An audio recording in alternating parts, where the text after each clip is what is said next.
twisted and charred battle vehicles laden with armor are a close reminder of a massive Eastern Bloc military occupation that attempted to overtake Afghanistan in the 1970s and 1980s. To say the Russian military are not fondly regarded here is an understatement, and after years of occupation and fighting that ended in defeat, these remnants of war are among all that is left. All over Afghanistan, you'll find remnants of the former Soviet presence that was here. But even more recently, the buildings here that are now ruins and the tanks were being used by the Taliban. If it had a voice, there is no doubt that each machine here could tell a story. Many, if not all of the tanks and some of the armored personnel carriers show signs of combat damage. Most have at least been partially stripped, and the tracks are missing from every single military vehicle here.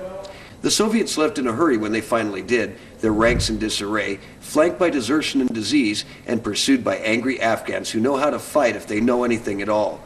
The Soviets are just one empire over the last several hundred years that has attempted to invade and occupy this ancient place, and like all that came before it, they left empty-handed and with few soldiers and pieces of equipment, as these images depict. Well, the first time I came out here, it was just amazing to see it. And everyone, like myself, everyone that comes out here, the first thing they want to do is stop and take a lot of pictures. As the weapons of the Soviet military machine now rot in the Afghanistan desert, I've discovered that these complex metals are not easy to recycle, and Afghanistan has few facilities that could accomplish that if undertaken. Now these armored weapons of war have become monuments. What they represent is up to interpretation.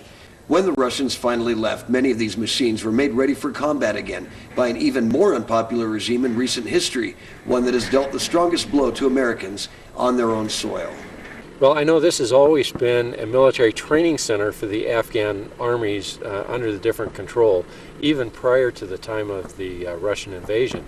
But after the Russians invaded, they used it, and they built some buildings here, and then the Taliban used it when they were here. And so some of the destroyed buildings to our left were all part of the buildings that the Taliban was using to do maintenance on the tanks that they had. The equipment left here near the KABUL Military Training Center was not the cream of the crop for the Soviet Union. The latest models appear to be the Soviet T-62 tank. Humble power plants powered these beasts of war, and the weight of them is immense. Maybe someday people here will find a way to melt them down and regain some value. Hardly a true penance for the suffering the people here underwent at the hand of the Soviets. For now, they continue to freeze in the winter and bake under the hot Afghan sun each summer. In Afghanistan, Tim King, Fox 12 News.